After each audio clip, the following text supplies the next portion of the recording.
Welcome to another episode of the Bottom of the Stream Movie Show. My name is Adam. My name is Nick. Welcome aboard the world famous Bottom of the Stream podcast. The world famous. I like this. I like how we've suddenly become world famous. Okay. I like it. It seems to have happened as well. I don't know what's going on. I don't know what's going on. How are you? Good. Yeah. Time. Good time. I'm here for a good time. Here for a good time, not a long time. Well, we'll see. Well, hopefully. Take too long to edit. No guarantees. If you don't know what we're talking about, this week we're going to watch it. Well, we have watched a film called Good Time. Good Time is from 2017. It is a 15. It runs for 1 hour and 42 minutes and is currently rated as 7.4 out of 10 on IMDb. Hi. Hi. How are you? It is high. Pretty good. How are you? It is high. Stars, and it might be the reason for it being high. A lady? I thought you were going to say a legend. And you just go straight in there with a fucking legend. No, he's not a legend yet. A guy called Robert Pattinson. He plays Connie. You will know Robert Pattinson. He was in Twilight, if you've seen those films. Do you know what? I've never seen a Twilight. I've seen the first one. Yeah? It was hot garbage and never watched any more. Tenet, he's in that. Yes. Devil All the Time, which was really good. Yes. That was the Tom Holland one. And The Lighthouse. Yeah, that I've not seen that yet. Normally it is on Netflix, though, so we do need to watch that at some point. He was in Harry Potter as well, wasn't he? Oh, of course. Back in the day. Also stars a guy called Benny Safdie. He plays Nick. Yes. Not you, but Nope. just a guy called Nick. He also directed this film. Co-directed. Co-directed this film with his brother, Josh Safdie. They also directed another Netflix film last year. Yeah. Last year? Yeah. Uncut Gems. They both directed that. Mm-hmm. I didn't like Uncut Gems. Can we talk about it later? Yeah, we're going to talk about it later. Because I will say now, I've watched both of those films this week. Oh, really? You went with Uncut Gems after this or before? I watched this. I don't want to give away what I thought. I was intrigued enough. To go. I'd wanted to watch Uncut Gems for ages. And it's just a bit like The Irishman. Yes. I was like, I really want to watch it. I've just not quite got to it. And then I watched this and I was like, do you know what? That would be interesting to watch both and maybe have a chat about them. So I've watched them both. Fair enough. Which is why I haven't watched that much TV. So I've watched two Safdie Brothers movies on consecutive days. Wow. We'll talk about Uncut Gems later. Okay. Carry on.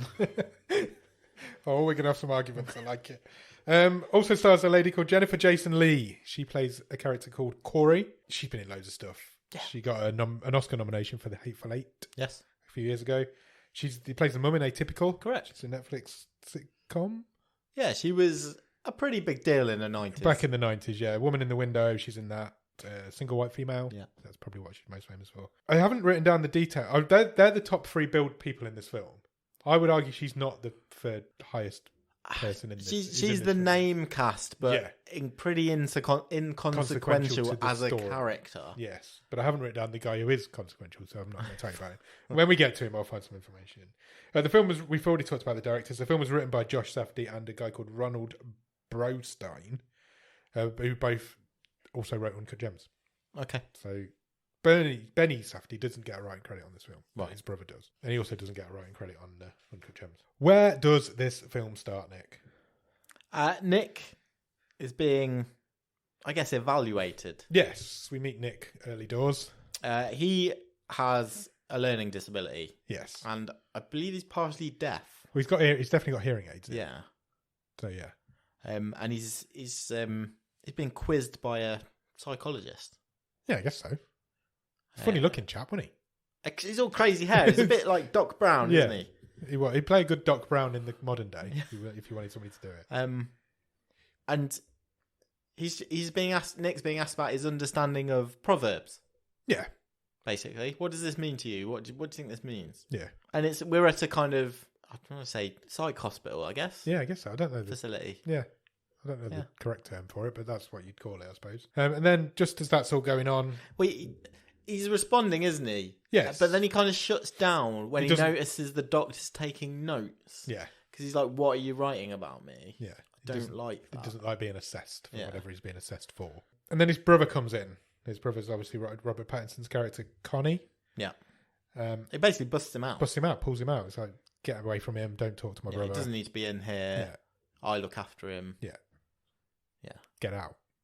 Pulls him out. They go home together. Connie, Robert Pattinson's character, just wears huge, oversized Echo jacket. Yeah. He's that sort of guy. He's the typical New York kid, isn't he? Yeah. Hit straight into the title card from there. And then we go to a bank. Sure. And there's two black guys robbing a bank. Yeah. Except they're not. No. They're rubber masks. They're very convincing rubber masks. They are pretty good. But this is the same two guys. They're Nick and Connie robbing a bank. They're peacefully robbing a bank. Very civilized. If you're going to rob a bank, this is the way to do it. This is I don't want to condone that. This is a very civilized way to try and rob a bank. They basically hand a note to the teller saying, "Put the money in this bag. Don't trigger any alarms." She does what she does, and then we get like a bit of note tennis. Yeah, which I maybe smirk a bit. Yeah, she gives him some money back. He hands the note back to her saying, "I need more than that. Go to the bank and get some more or whatever." And she does. She leaves, and it's uncomfortable for a little while as she's gone. And then she comes back, and the bag's now full. Yeah. She hands them the bag back, and they leave. Nobody else in the bank even knew what was happening. It was a very peaceful bank robbery. Connie sort of has to say to Nick as they're leaving, as they're going through the door, "Don't run," because he starts to run, and he's like, "I want to get this mask off." He's starting to panic. Yeah, he doesn't like having the mask on. Yeah, but they kind of get. He calms him down, and they find a back alley, don't they, where they can ditch the masks. Yeah, so they head off to this back alley. They ditch the mask, ditch the clothes, and go out kind of the other side of the alley to the road opposite. They're waiting for their wheelman. They're waiting for the driver. Yeah, he's not there. No, they're expecting him to be there, and he's not there. But then he just turn up. He says, "Yeah, I got moved on. I'll be back round in a minute." Yeah, he picks them up. You can hear sirens going off in the background, so obviously somebody's triggered something in the bank now. And so Nick and Connie are in the back seat of this car, and there's a guy driving it. Yeah, he didn't seem to. Did he know them? I don't know if he knew them or not. Kind of. I thought it was a taxi driver at first. I did at first, but then he makes a reference to like, "Oh, did it go all right?" or something like that. Yeah, he must have known them. But then you never see him again, and no, they're very much a duo. Very much so. So they don't let anybody else. It wasn't. So he was in on it, but he wasn't. Yeah. He never turns up again, does he? No, put it that way. So Connie gives Nick the bag to hold the money bag. I think Nick just wants to hold it. Yeah. And he does, and then a beeping noise starts. Just as they unzip the bag. Just as they unzip the bag, and then an ink bomb goes off. Fuck me, it's a lot of ink. It filled the car. Yeah. It literally filled the car. Like a flare. It was a proper ink explosion. The whole car was red. Got red on you. Everybody's covered in red. This red smoke billowing out of the car. And the car crashes because of this. Yeah. They crash the car. So they pull over. Maybe the guy died. Maybe. The driver. I don't know. Maybe. They don't. You never hear from him again. They never mention him again. So they get out of this car. Connie and Nick are both like bright red. Yeah, two strawberries running down the road. Yeah, so they run down the road. They're trying to find somewhere to get cleaned up because Nick's proper panicking now. Yeah, because he's covered in this red stuff. He can't breathe. He keeps saying he's going to throw up. Yeah, he's choking, isn't he? He's panicking. They head to a Domino's. Oh, was it? I didn't notice that. Yeah, okay. It was a Domino's, and they burst into this Domino's restaurant. And they just go straight to the bathroom, and the staff are like, "You can't use the bathroom. You got to buy something. You got to buy a pizza." But he locks himself in. They're both getting cleaned up. And they hide the money bag in the ceiling. They do a good job of getting the red off them. Considering it's not supposed to come off. Yeah.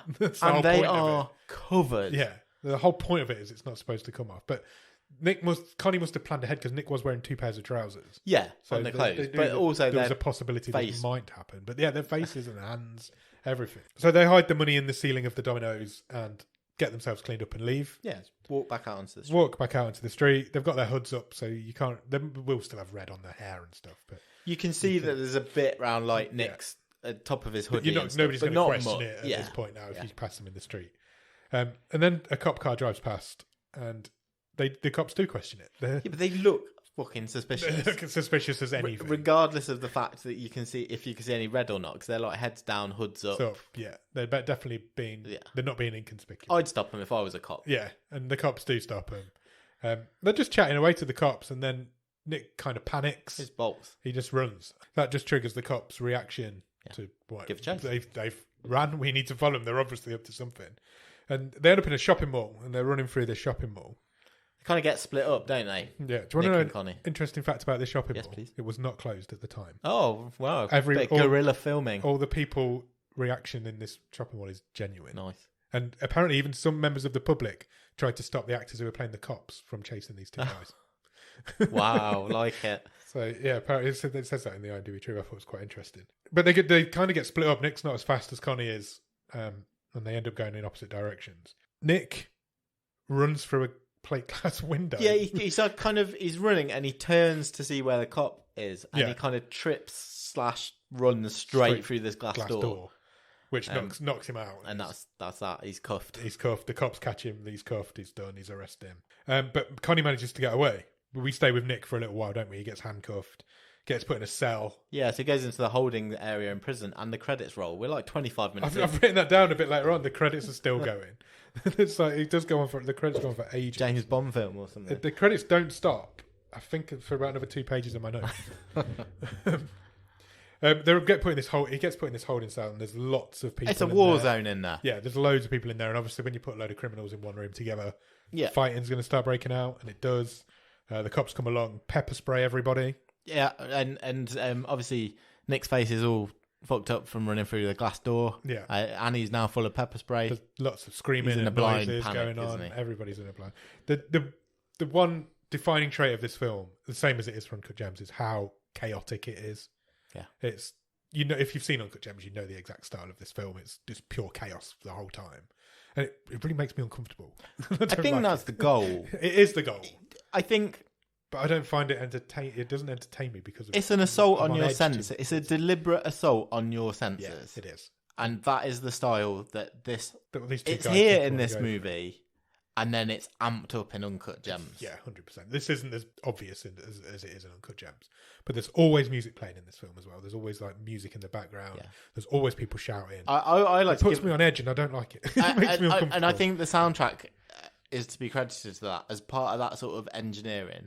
The sort of synth soundtrack it's a part when it needs to be. It's quite sort of ethereal, and dreamlike. Because when we get later on in this movie, and Connie's been up for like 36 hours, and it's 4 a.m. in the morning, and everything's a bit wispy. But it is also quite jarring when it needs to be. And it is all purely intentional. It's their style of filmmaking. Do you know the guy who did the soundtrack's got the best name? Oh, go on. Do you want to know his name? Yes. 10 Tricks Point Never. 10 Tricks Point Never? Yeah. What a great name. That's what he goes Sounds by. like a radio handle. Daniel Lopatin. Yeah, I thought it was a good... Yeah, we'll come to it good more work at the end. on the soundtrack. We'll come to that more at the end, but it makes me uncomfortable. Like I said, everybody gets pepper sprayed. And then we cut back to Connie. Connie goes back to the Domino's and rescues the money. Yeah, still there. No drama there. Yeah, that's fine. Because I thought, is that what the money's not going to be there? Is that what this film's going to be about? Yeah, but no, the money's there. He gets all the money. He asked for 65 grand, I think, from the bank teller in the bank when he robbed it. I'm sure it was 65. That's not what he gets. I've written here the credits are still going. And he takes it to a bail bondsman. Yeah, he says, I've got the money. Is this enough to get my brother out of prison? The guy counts it, to be fair. He counts it. A lot of it. He entertains it more than I thought he was going to. A lot of it's covered in red ink. Yeah.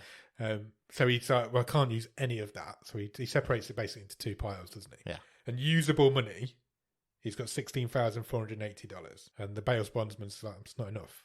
You need another 10 grand. Yeah. You need to bring me 10 grand by the morning, and I'll get your brother out on bail. Yeah, sure. I'll call the judge straight away. And that's what this film's about. Yeah. We're in to cut back to Nick in prison, isn't he? And he's, like, as we say, he has learning disabilities, so he's not learning quick in prison. No. He's watching TV, isn't he? Yeah. And then a load of other guys come in, they want to change the channel. He's like, well, I'm here. This is what I want to watch. And we're in prison. Yeah. We're in New York. It results in a brawl. And Nick is beaten bad. Yes, he is. Well, he dishes it out as well, but he is beaten. But eventually the numbers game gets him. Connie, meanwhile, goes to meet Corey. We meet her for the first time. That's his on-off girlfriend, I guess. Yeah. She seems a bit like she's got some learning disabilities as well. She's... I think she's... Drugs, maybe? Yeah. She's more of a smackhead. Because she's older. She is older, yeah. It's Jennifer Jason Leigh. Yeah. She's much older. She's much older than Robert Pattinson, for definitely. Still lives with a mum who's like obviously had enough of this woman. Yeah, and her mum doesn't like Connie either. No. Just to the point where she won't even open the door when he gets there. So they go out to have a chat. Connie's a strange name for a man. That's what's throwing me here, I think. Especially when what's her name? Corey. It's really similar. Which is a man's name. And we kind of come in and they're in this cab, and she's. It's quite clear to us, and I think it's quite well done, that she's starting a conversation that they've had many times before. Yeah, because she's like, well, we're going to run away to here. We're going to go to Mexico. He's obviously told her that when he's robbed this bank, he's going to take her away. Yeah, going to go and live that sweet life in the sun.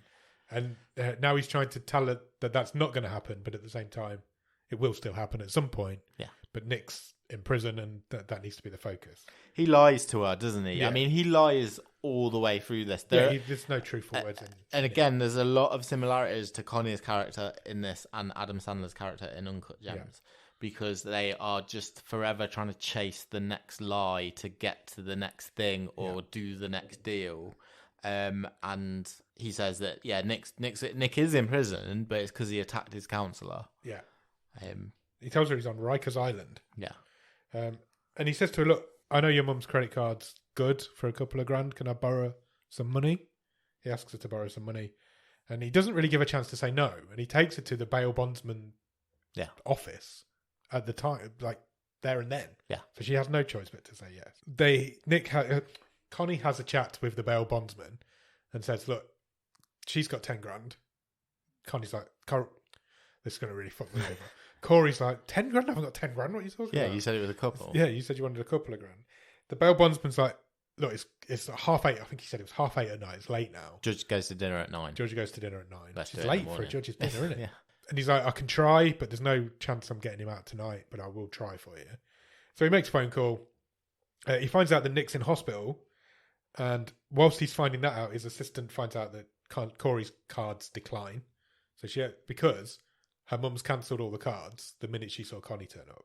I really like this scene. Yeah, this was the best scene. It was absolutely chaotic. It was pure. The whole film's chaos, but this was really because everybody's talking all at the same time. Yeah. So Connie's talking to the bail bondsman. The bail bondsman is on 2 phones because he's talking to the judge and he's talking to the hospital, maybe hospital. Yeah.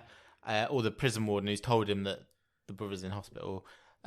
Corey's having an argument with her mother. Yeah. On the phone as well. On the phone, and the secretary is trying to send the card payment through. So there's like 5 conversations happening between these 4 people, and it's absolutely chaotic.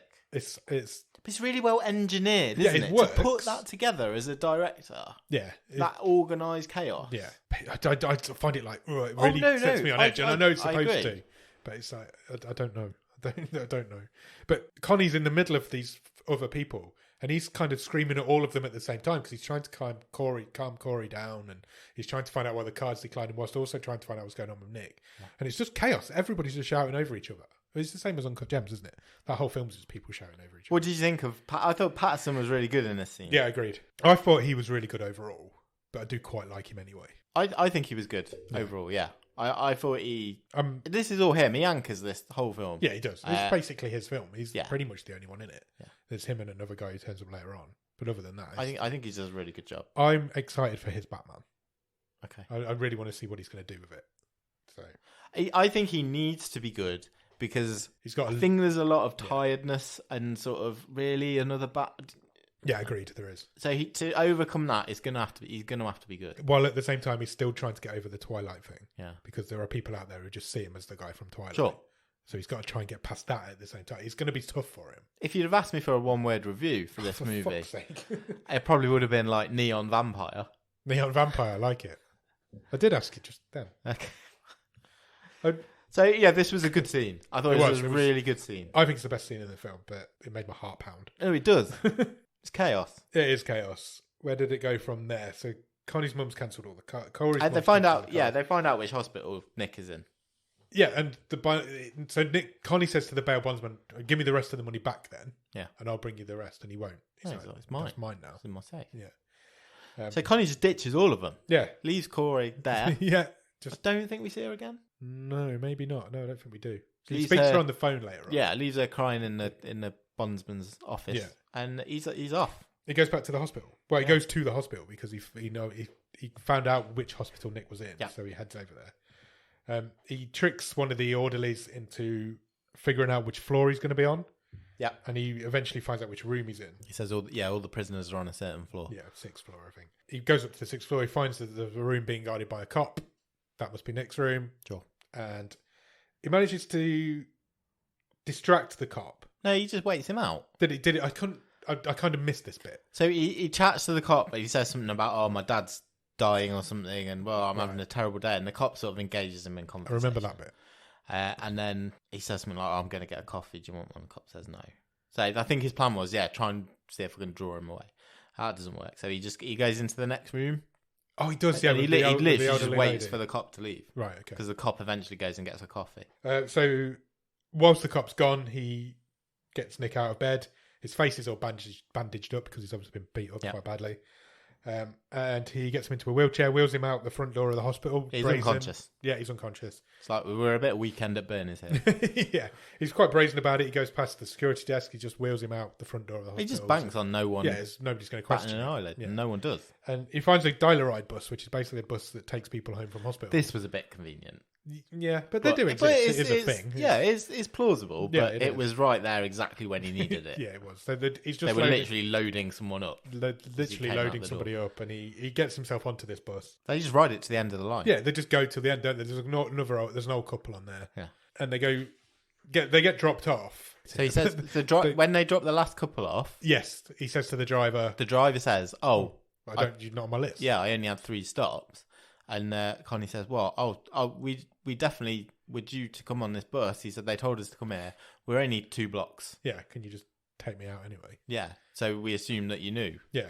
That's because we thought you were the last stop because we were only 2 blocks away. So the driver's like, I can't really be bothered to ring up and check. I'll drop you off. So he does. They're nowhere near where they need to be. No, they're nowhere near. They don't really even know where they need to be. They don't technically have anywhere to go.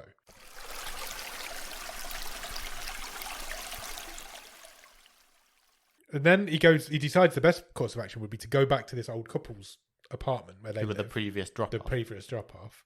And say, look, we've locked out of our house. Can I just... Because he had a bit of a eye-to-eye with this woman, didn't he? He seemed to bond with her a little bit. Yeah, they sort of, were nodding friends, I guess. Because they were both pushing someone in a wheelchair. Basically, yeah.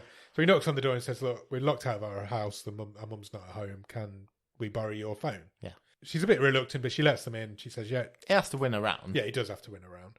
But she's like, yeah, use the phone. And he makes a fake phone call to a mother that doesn't exist to say, look, when you get in from work, we're locked out. Come and pick us up. Yeah. We're here. And then after that, he tricks this woman into giving them a room as well. Well, he says, look, can my brother stay here? Yeah, I'll go and do whatever. But wait for my mum. But he's unconscious and his face is all bandaged up. I can't leave him outside. It's too cold. He's basically preying on this woman's goodwill. And it works. She says, yep, stay in this room. That's not a big mistake. A big mistake is saying now out loud to a granddaughter who is also there. Yeah. Right, I've had a tough day. I'm going to take some pills and go to sleep. Yeah. I'll see you in 12 hours. Yeah. So Nick's Connie's like, I've got this place now basically to myself for 12 hours. There's this granddaughter here, but she's no hassle. And then he goes into the bathroom and bleaches his hair. Yeah, he just steals some hair dye. Finds some bleach. Bleaches his hair. So for the rest of this film now, he's got bleach blonde hair. The granddaughter, the kid's like, what are you doing with why have you dyed your hair? And he just goes, I'm a bit weird. She's like, yeah, I'm fine with that. Fair play. She's all right. He's all right with that. She's all right with that. Corey calls him at this. No, does he call Corey? Because she can come and pick me up. I can get out of here because she can come and pick me up. Yeah. And she says, I can't come till 5 a.m. or something like that. I'm locked in till 5 a.m. or something. So he decides, right, well, I've at least got to stay here till 5 a.m. My posters just fell off the wall. How strange. It's a ghost. This house haunted. Yeah. I don't know if I told you that before. You have, yeah. He's like, well, I've got to at least wait till 5 a.m. I might as well make the most of this. He puts Nick in front of the TV, goes out and has a chat with a young girl. Yeah, they watch the other TV. She turns out her boyfriend or ex-boyfriend's a drug dealer, so they sit and smoke weed. Yeah. And then the news comes on. Mm-hmm. And unfortunately, it's a news story about Nick escaping from prison. It's them robbing the bank. Them robbing the bank, sorry. And obviously he doesn't want this young girl to know about this, so he decides he's just going to kiss her. He does. To distract her from the TV. And then he takes her into the bedroom. And he looks like he's going to... Yeah, they're going to full on get it on. They're going to do some naughty. But then they hear a banging and a clattering coming from the room that they left Nick in. Indeed. So he runs upstairs at full bore because he knows Nick's a big guy and he could do some damage. He's coming around. He's coming around if he doesn't know where he is. Unfortunately, this isn't Nick. No, it took me a minute or two to cotton onto this. Yeah, I know what you mean. Because it's dark and he's he's got his face bandaged. Face is all bandaged up. He's clearly a smaller guy, but Connie's obviously missed that. It wasn't until sort of Pattinson was on top of him, forcing a because he was trying to painkiller into his mouth. This guy's freaking out because he doesn't know where he is. He's just woken up in this mysterious woman's house, and now Connie's lying on top of him, trying to keep him quiet from waking up everybody else in the house. So he's broken the wrong guy out of hospital. Yeah. So, and he's also spotted a car outside. So he says to the young girl, I didn't catch the young girl's name, I apologise. He asks her to find the car keys. He's like, we need to get out of here. And she goes with him. She finds the car keys. She gets in the car with the two guys, and they all leave together. Yeah. She just wants to go on an adventure, doesn't she? She's just bored of her life, I think. But there was one scene before this where I've not written it down, but she offered to cook him some chicken nuggets because there was no food in the house. Yeah. And he went in the fridge. What was going on with the fridge? There was weird liquids in the fridge. Yeah, it was just bottles of piss in the fridge. But you're right. Didn't explain what it was. It was really strange. Then the girl was just like, "Oh, don't go in there. We don't keep food in the fridge. I've got some chicken nuggets." It was so weird. It never explained what it was. So they all leave together in this car. As they drive away out of the area, the whole area seems to be crawling with cops. The cops are interviewing the dial-a-ride guy. Yeah. And they're basically backtracking. There's cops everywhere. Backtracing the steps of this bus, aren't they? Yeah. And then Nick drives the car to the hospital, and the guy who's in the back seat's like, what the fuck are you going to the hospital for? It's covered in cops. Yeah. He's like, I've got to find my brother. He's like, I do not want to be back near this hospital. No, I've literally just inadvertently, accidentally escaped from prison. Get away from this hospital. Connie wasn't really thinking at that point, I don't think. He's still trying to formulate his plan, isn't he? Yeah. So then the guy, I think, what's the guy called Ray or Roy? Ray. He kind of explains his story a little bit at this point. Yeah, they go to a White Castle. Yeah. And they send the girl in to get them the food. And then this kind of turns into a bit of a comedy for 5 minutes. Yeah, there is, because we get Ray's a bit of a comedy character, isn't he? Yeah, of how he ended up in the hospital. Yeah, he basically says, look, I only got out of prison yesterday. I'm on parole. He basically went on a bender. He went on a bender, yeah. I've written he's very shouty. He literally, as soon as he got out of prison, he downed a bottle of brandy, and then he took some pills, and then he took some acid, and then he went to a games arcade. Yeah, with his friends. To sell acid. The cops turned up. They escaped with the drug money and the acid into a theme park. Got a Sprite bottle full of acid. Yeah, he's got literally a Sprite bottle, and they escape into this theme park, adventure park it was called. Yeah, and they hide the money and the acid in a ride. It's like a ghost train type ride. And then he escaped into a taxi. This is all this guy's telling the story, but we're also seeing it at the same time. And like the rest of this film is pure chaos of what's going on. So he escaped in this taxi. The driver of the taxi figures out what's going on. Well, he figures out he's got no money. And Ray says, well, just take me home and I can get you some money. Just got out of prison. I'll get you some money. Yeah. My mum's got some money. So he's like, no, I'm taking you to the cops. So Ray makes this decision that he's going to jump out of this cab. Yeah. Because he thinks it's only going about 30 to 40 miles an hour. Yeah. It was going like 60. Like 70 it was doing on the speedo. And he jumps out of this cab, and that's how he ended up in hospital. Sure. Connie instantly says... Connie was not listening after the point where he said, there's money and acid. There's money and acid hidden in Adventure Park. Because by the time Ray's finished the story, he's already Googling where this place is. He's one step ahead of us. And so they go there. This film doesn't hang around. They wait for the girl to come out with her food. Yeah, she's got the food. He eats some. They all eat some food, and then they go to Adventure Park. Crystal, her name was. Was it Crystal? Yeah. Okay, thank you. They leave her outside. They tell her that it's the bloke. That this is where the guy lives. Connie he's silver tongued, doesn't he? He says, I think we've got a connection tonight. She's like 16. If you can just wait here. Yeah. We've just got something to do, and then we'll be back. Yeah. So they go in. They go into this Adventure Park. I've just put it this right. Everything he says is a lie. Literally every line. Yeah, it is. They go to the park. Long story short, they find the acid, but they don't find the money because they get interrupted by a security guard. Yeah, who was played by Bakadafdi, I think his name is, who's brilliant in everything he does. And he is kind of shouting at them to come out, and he eventually spots Ray. Yeah, Ray gets busted, and he gets busted. But then so Connie takes a run for it. And he manages to beat the guy up eventually. Yeah, he does. He beats the security guard up. Really viciously. Really quite violently. He literally knocks him unconscious. Goes back to the security guard's office. Yeah. Releases Ray, who's been handcuffed in there. And then they go back to try and find the money again. So the guard had switched the ghost train on. Yes. So by it's this lit up point a little bit now. to try and help him find Connie. They still can't find the cash. They're still struggling with the money. Somebody's triggered the alarms or something because the cops all show up. Oh, they find the acid. They do find the acid, yeah. So they've got the bottle of 7-Up, but they haven't got the money. And then there's loads of cops show up outside. So they have to think quick. And Connie comes up with a plan. This was disgusting. Yeah, it really was. To do this to a person, it was just disgusting. It really was. So they take the security guard's clothes. This was a point when why any sympathy for Connie went out the window for me. I agree. They take the security guard's clothes.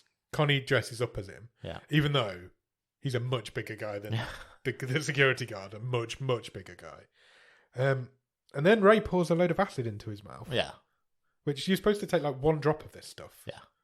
And he pours loads down his throat. It was really harsh. Connie goes out to greet the cops, pretending to be the security guard. Yep. Says, we've subdued this guy. We found a guy inside. He's unconscious. They arrest the black guy straight away. Yeah. No questions asked. And they did you see the other guy? Because there must be another guy because this guy's been beat up. So no, he says the security guard called it in. There's two intruders. Yeah. So. He says the cops say to Connie, turn all of the lights on in the park. Yeah. Let's sort this out.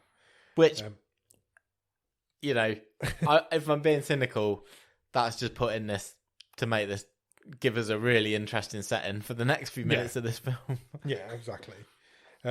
While that's happening, there's a medic there now with the police who's looking into why the security guard's unconscious. He wakes up, starts freaking out. Oh, he's talking gibberish. Talking absolute gibberish because he's got shitloads of acid in his system. The cops spot Crystal outside, so she kind of gets arrested.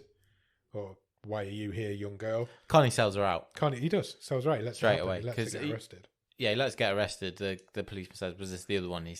He does say, no, it wasn't a girl. But he's like, he doesn't help her. No, he doesn't help her. So she gets taken away. Yeah. Do we see her again? Nope. No. Okay. So girls just disappear in this film.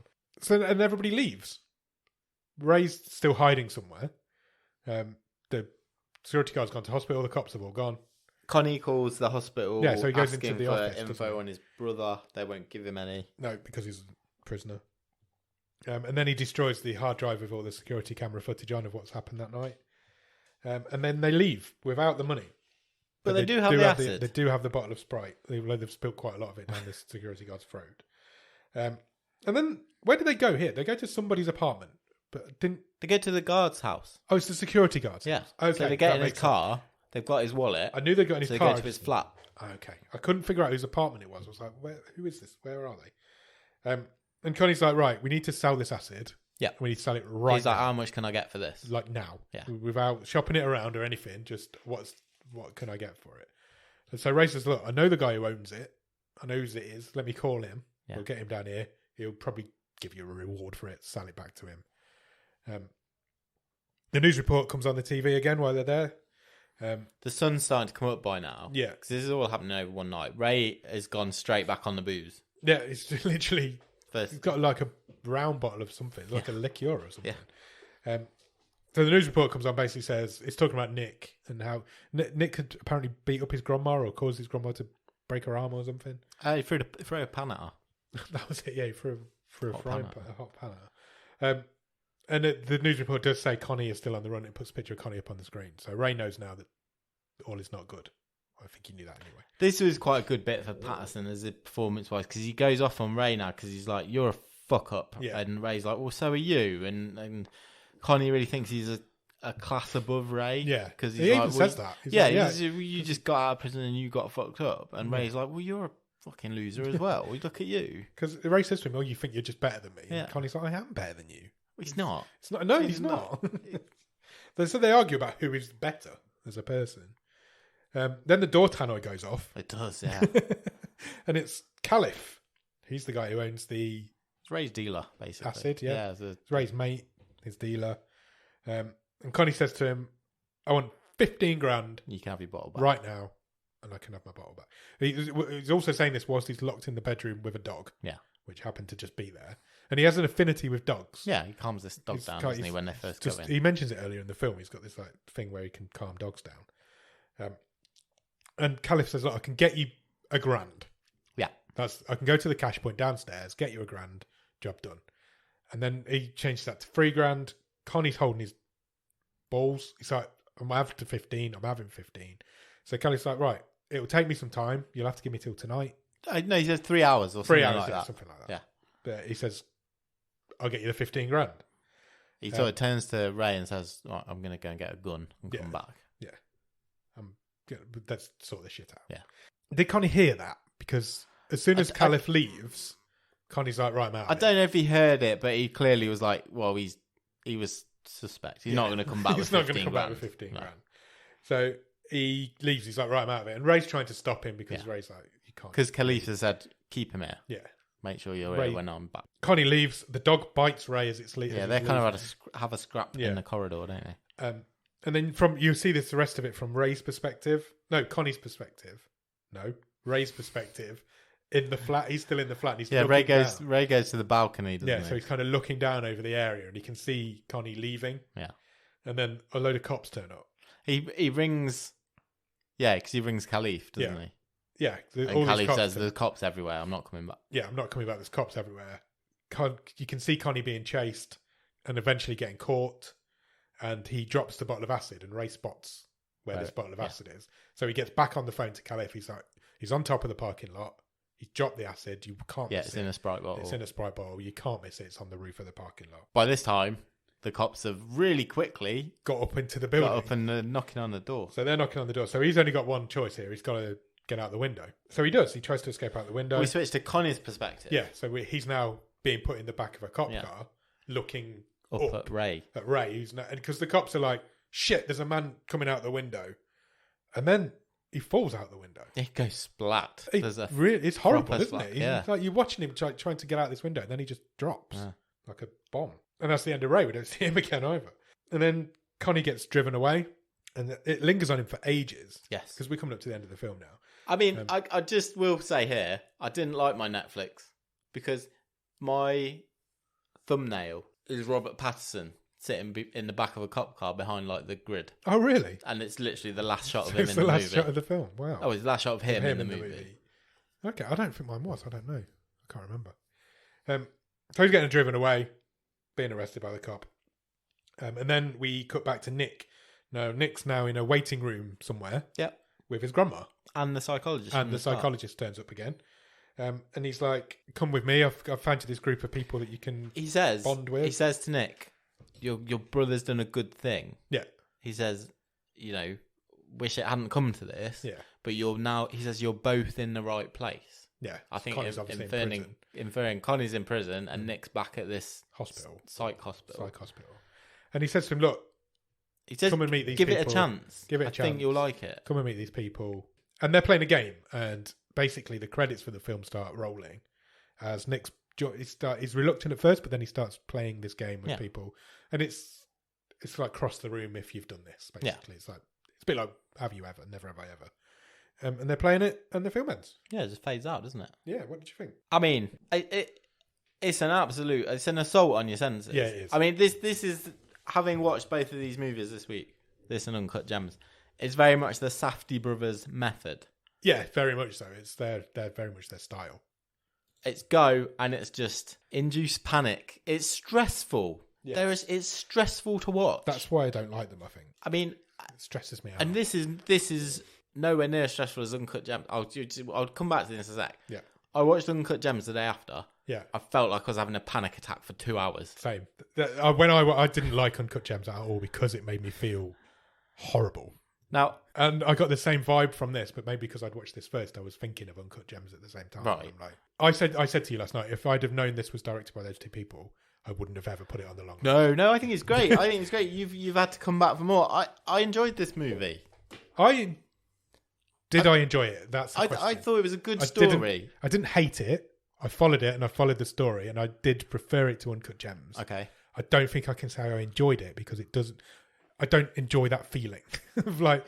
It puts me on edge. I know. I could totally understand why people would think that. Yeah, I get where it's got its place in the world, And I understand why people went crazy for Uncut Gems last year. Incidentally, they're both exactly the same rating on IMDb. Okay. They're both rated a 7.4 out of 10. I preferred Uncut Gems, but we'll come to that in a minute. As far as this goes, I was invested. Yes. Once I was tuned into the style, yeah, I think probably half an hour or so in, I was like, right, I know what this is now. Yeah, I think that's fair. I'm there. I'm invested, and I want to see what happens.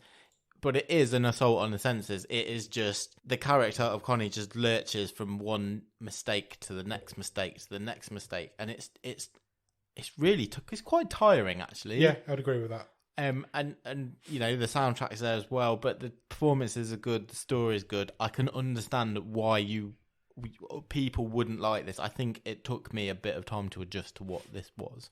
Once I got there, I'm like, yeah, I think I'm along for the ride here. I found myself counting down the minutes till it ended. Right. And it wasn't because I wasn't enjoying it. I was sitting there thinking, this is all right. I'm understanding what's going on. I'm quite enjoying it, but I can't wait for it to end. and I'm like, I just think it just triggers something. Their films just trigger something in me that's like, they're too much. There's too much going on. The music's going on. There's shouting going on. There's always noises in the background, and everybody's always talking at the same time. And I think it's just too much for me. I think I get it. If that's how you feel, that's how you feel. I think that's fine. But if you put that aside a little bit, I think completely. I just think there's a lot to admire. There's a lot of engineering, like we talked about that scene where all that chaos going. To engineer that, and to write that, or to ad lib some of it, however it's done. I can see why this is a great film. It's just, for me, it's not. Yeah, and I think you can see why this, to a lesser extent, and Uncut Gems as well, was so critically acclaimed. Yeah. Because there's a distinct style to them both. It's not going to be for everyone. No.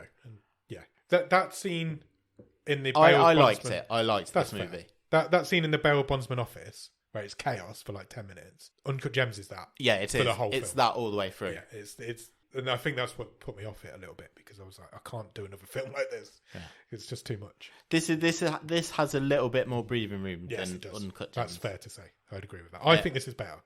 If I was going to watch one, if I was forced to watch one of them again, I'd watch this one. Okay, so all right, let's do Uncut Gems briefly now before we rank this. I watched that the day after. Yeah, I totally agree with everything you said. It is an assault. Yeah, and it is tiring, and I did feel like I was having a panic attack for 2 hours. Same, because it just goes, and I'm like, who the fuck is this guy? This guy that Adam Sandler's playing is just he's an idiot. Yes, he's horrible and unlikable. Yet you kind of root for him a bit. Yeah.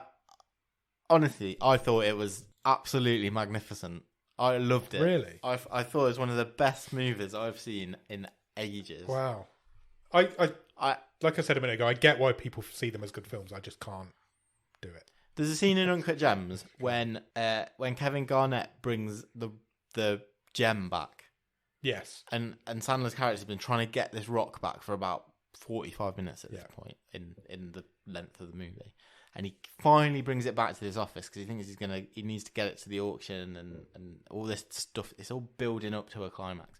And he gets in the office and he literally can't give him the rock back because the door's broken. Yeah.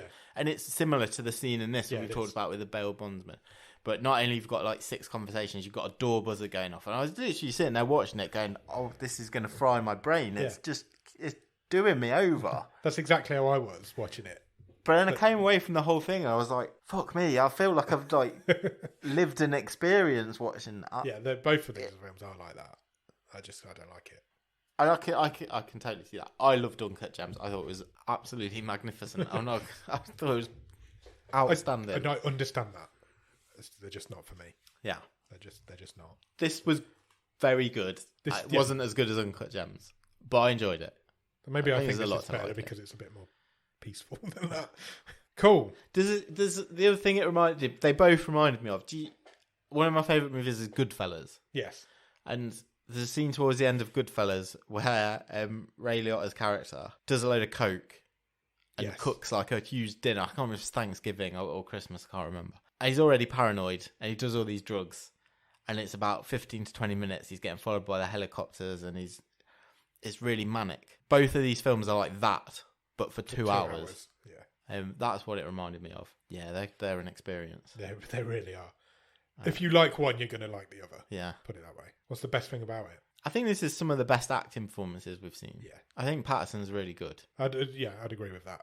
Apparently, he got the role because he saw a picture from just a photograph from one of their other movies, and contacted them and said, "I want to work with you just from this one picture." And they wrote that part for him. And that's how he got into it. Yeah, I think you're right. I think the acting is brilliant because to do stuff like that is really difficult as well, where everybody's just talking all at the same time. I think the other thing for me is probably, I think you feel New York as a character. Yes, I'd agree with that. Like it does the grimy side of New York. Yeah, definitely. It does evoke some of that sort of. I'm not saying it's nowhere near as good a film as these, but you obviously you look back to some of that Scorsese stuff where you got like Taxi Driver, and it's like, oh, this place it's a character, it's horrible, it's seedy, it's grimy, it's neon, it really comes through that this is a guy who's like on the edge of sanity, and because he's not been to sleep for 3 days. Yeah. And he's just lurching from one bad decision to the next. Yeah, you don't need to be told that this film's set in New York. No. You can just tell. Yeah. Just from your history with movies. So what would you change about it? I'm not sure how I feel about a non... Why did we not have a learning impaired person play the character of... Yeah, that's fair. Nick? Yeah, I'd agree with that. I felt like, is this a bit self-indulgent having one of the directors play this character? Yeah, that was in the back of my mind a little bit. Yeah, no, you're probably right. And even it's only 3 or 4 years old. Yeah, it probably wouldn't happen now, even in that short time period. Something just didn't quite. And he was good. He was. I thought it was a good performance. Don't get me wrong, but I just thought, well, why are you doing this? Why have you given yourself this job? Yeah, it's a bit of an ego, isn't it? Yeah, I'll give myself so this. I really like that. Yeah, that's fair. How about you? I'd change the directors. Look, this is their gimmick, and this is what you're going to get, isn't it? Like I said to you, if I'd have known that they were making it, I wouldn't have ever watched. But you enjoyed this more than Uncut Gems. Yes, there you go. I'm not in the market to watch any more of their stuff. That's a personal choice. It is. I can understand that, and I get it, that why people would like it. It's just not for me, as I've said like 4 times. Do you want to talk Stream Table? Yeah, let's do it.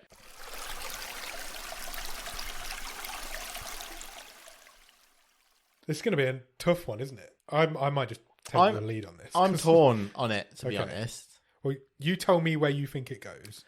Well, I'm not see if I agree.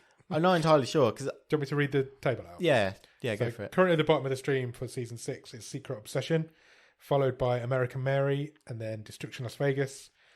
Classic Horror Stories in 4th, Containment's in 3rd, Arlo the Alligator Boys at number 2, and What Happened to Monday is at number 1. Part of me thinks there's an argument for this being top. Okay. In terms of technically, I think it's the best story. I think it's well told. I think it's the best performances. But it is not an easy watch. No. I would argue. And What Happened to Monday was a lot of fun. Yes. And the performances in that are great. Yeah, they are. And the story's good. Yeah. I ultimately think it kind of feels like this is much more of a me film than a you film. 100%. A lot of times when I'm not quite sure, I will fall back, to be fair, to I did have more fun watching What Happened to Monday. Same. I wouldn't allow you to put this at number 1. But I think if we're doing, in a lot of ways, this is the best film we've seen. Objectively, from a technical achievement. Technically, yes, I agree. But it isn't. But I don't think I want to put it at number 1. Okay, good. Which may surprise you. I don't know if you were expecting that. No, I don't think I was expecting you to say it was better than What Happened to Monday. Okay. I'm expecting you to put it there, though. I think I would like to have it at number 2. I don't think I can argue that, because I understand why I don't like this film. Yeah. But I understand why that's very personal to me, and I get why it's a good film. Yeah. It's a position I've never been put in before. I really enjoyed Arlo the Alligator Boy. Oh, me too. And I know you did as well. Yeah. I'd happily see it under that, but I will accept it if you don't want to put it under that. No, I think this is... It's better than Containment. Yeah. It is somewhere in the top 3 for me as well, but I personally think Arlo's better. Yeah, I think... look, I had a great time watching Arlo the Alligator Boy, but... I can't believe we're comparing these two movies. That's the problem with the show, isn't it? How can you compare these two movies? I also, in a way, wanted a bit more from that. I don't think that... Yeah, no, that's fair. Some of the songs weren't great. That's fair. But I loved... There's parts that I absolutely loved. No, this, for me, if let's put it second. This gets the edge. Yeah, okay. I'm on one with you. Cool. So, it's time to pick next week's film. Sure. Do you know what next week is? It's Christmas. It's Christmas, man. Merry Christmas. Merry Christmas. Merry Christmas. So we've got a special Christmas randomizer, have we not? We have. So all the Christmas films on Netflix are on the Christmas randomizer. So we're going to do a Christmas film. We don't do Halloween films at Halloween, but we do Christmas films at Christmas. Sure. We make the rules. It's our show. Who cares? Damn right. Shall I spin the Christmas randomizer? Let it snow. It has picked a film called The Holiday Calendar. Okay. So far, so Christmas. So far, so bland. Let me just bring it up on IMDb. So The Holiday Calendar is from 2018. It's a drama, fantasy, romance Christmas film. Oh, lovely. So PG, it runs for 1 hour 35 minutes. Currently rated at 5.7 out of 10 on IMDb. Would you like to hear a synopsis? I really would. A struggling but talented photographer inherits an antique holiday advent calendar, the contents of which seem to predict the future. Okay. Will this magical calendar lead her to love this holiday season? I think maybe I could do with a fortune-telling advent calendar. I'm not sure. I don't know if I'd want that. Sounds like a good thing. Directed by Bradley Walsh. I don't think it's that Bradley Walsh. It's directed by Bradley Walsh. So yeah, go out and watch for Christmas. It's Christmas. Go out and watch The Holiday Calendar. And we'll come back on Christmas week to talk to you about it. But in the meantime, check us out on Instagram, Twitter, and Letterboxd at BOTS_podcast. If you want to drop us an email, you can do that. It's bottomofthestream@gmail.com. Or the website is bottomofthestream.com. On the website, you'll find every episode we've ever recorded. You'll find all the stream tables. You find loads of other cool stuff. And you can even get some merch if you want some bottom of the stream baubles. It's Christmas. Nice. Patreon.com/bottom of the stream. For a couple of quid every month, you'll get early access to episodes. You'll get bonus episodes. You will get Nick writes a newsletter every month. It's really good. This month's was especially good. Oh, thank you. Yeah, very much. No problem. And if you come in at the top level, you'll get a wild card, so you can give Robin the randomizer the night off and pick the film that we watch in a particular week each season. After you've done all that, come and join us in Discord. Have a chat with us in there. We've got loads of cool stuff planned for that. Nick's going to do a quiz, apparently. Yeah. We've got a quiz. We've got some watch-alongs going on. So do all that and then live your life. But do that first. I can't remember how I finished that thing, so I've just done that. If you've got a few minutes spare, then please consider leaving us a review anywhere that you can review podcasts, because it really helps get our little show in the eyes and ears of more people. You could do that on Podchaser, Podbean, Apple Podcasts, Spotify, Pandora, Amazon, anywhere you can review podcasts. Come and leave us a note. What film did we do this week? What did we just talk about? Good time. Maybe you could... Memorable, isn't it? Yeah. Maybe you could... I can't think of any. Break into a ghost train and write it in silly string on the side of the you could write it in like ultraviolet ink, so it could only be seen in mid-ride. UV lights. Do that. Sounds like a lot of effort. It does, doesn't it? Sounds like a lot of effort. Just leave us a review on one of these. Leave us a review somewhere. It really helps us out. It's Christmas. Why would you not? Do all that and then go out and watch The Holiday Calendar with some... It's Christmas. Watch it with people. A Yule log. Watch it with a Yule log? Yeah, eat a Yule log. Okay. And watch it. Deal. Or eat a whole advent calendar as you're watching it. Do that. Every time the film's shit, open the door on an advent calendar and watch it. Do all that, and then we'll come back on Monday for The Wave and on Thursday for our Christmas special, The Holiday Calendar. Cheers. Bye.